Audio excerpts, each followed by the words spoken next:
வணக்கம் நண்பர்களே. எல்லாரும் காந்தாரா மூவி பார்த்துருப்பீங்க. அந்த மூவியில் வர காட்சிகள் எல்லாமே எல்லாருக்கும் பிடிச்சிருக்கும். இன்றைக்கி நம்ம பேச போகும் டாபிக் என்னென்னா, காந்தாரா மூவி 2வது பாகம் எடுக்க ஸ்டார்ட் பண்ணியிருக்காங்க.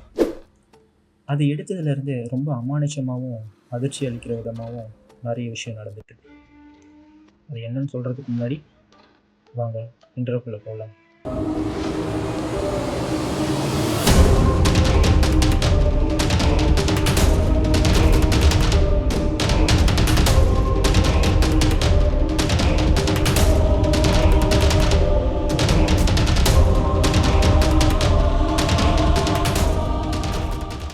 காந்தாரா திரைப்படம் ஒரு அடித்தள மக்கள் நம்பிக்கைகளையும் ஆன்மீக சக்தியையும் பேசி உலகம் முழுக்க கவனம் பெற்ற படம்.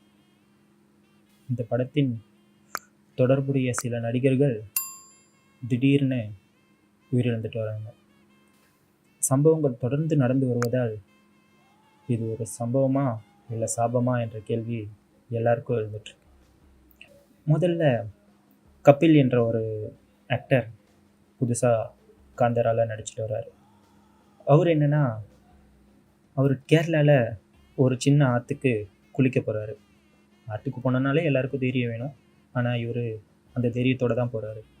ஆனால் எவ்வளோ தைரியமாக போயிருந்தாலும் அந்த ஆற்றுல மூழ்கி அவர் இறந்துடுறாரு. அவர் பேர் கபில். இது மக்களிடையே பெரிய அதிர்ச்சியாக இருக்கு. என்னடா எடுத்தோடனே ஒருத்தவங்க இறந்த கதையை சொல்கிறானே அப்படின்னு சொல்லிட்டு யாரும் தப்பாக நினச்சிக்க வேண்டாம். அடுத்தது படத்தில் மற்றொரு முக்கியமான கலைஞர் ராகேஷ் பூஜாரி. இவர் மலையாளத்துறையில் ஃபேம் வாய்ந்தவர் தான். திடீர்னு ஏற்பட்ட ஒரு உடல்நலை குறைவாக அவர் இறந்துட்டார். இது வெறும் சாவா இல்லை ஒரு சாபமா என்ற சந்தேகங்களையும் தூண்டியது.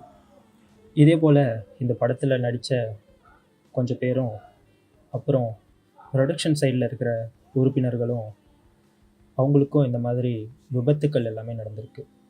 சைடு ஆக்டர்ஸ் எல்லாருமே வண்டியில் போயிட்டுருக்கும் போது திடீர்னு அந்த வண்டி கவிழ்ந்துருச்சு. அதிர்ஷ்டவசமாக உயிர் சேதம் எதுவும் நடக்கலை. ஆனால் 4-5 பேர் காயம் அடைஞ்சாங்க. என்னடா ஒரே படத்தில் இவ்வளோ சம்பவம் நடந்துகிட்ருக்கு, இது படமா இல்லை வேறு ஏதாவதா அப்படின்னு சொல்லிட்டு பார்த்தோன்னா, இன்னொரு முக்கியமான ஒரு சம்பவம். இந்த மாதிரி ஒரு விஷயத்துலேயும் ஒரு நேரத்துலேயும் எல்லாமே தடங்களாகவே போயிட்டுருக்கு. அங்கே இருக்க அந்த கிராமத்து மக்கள் எல்லாருமே இது ஒரு தெய்வ குத்தம்தான், நீங்கள் படம் எடுக்கிறது அந்த தெய்வத்துக்கு பிடிக்கல, அதனால தான் இப்படி பண்ணுறாங்க அப்படின்னு சொல்லிட்டு ஊர் மக்கள் எல்லாருமே இவங்கக்கிட்ட சண்டை போட ஆரம்பிச்சிட்டாங்க. அவங்க ஒரு பக்கம் பேச, டைரக்டர் ஒரு பக்கம் பேச, எல்லாரும் ஒரு வகையில் இப்படியே பேசிகிட்டு இருக்காங்க. நிறைய பேருக்கு இது ஒரு சாபம்னும் மக்கள் மத்தியில் நம்பப்படுது. நீங்கள் என்ன நினைக்கிறீங்க? இது ஒரு சாபமா இல்லை வேறு ஏதாவது விஷயமா? உண்மையிலே ஏதாவது காரணம் இருக்குதா?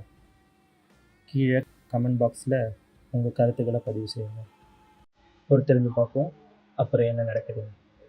நன்றி, வணக்கம்.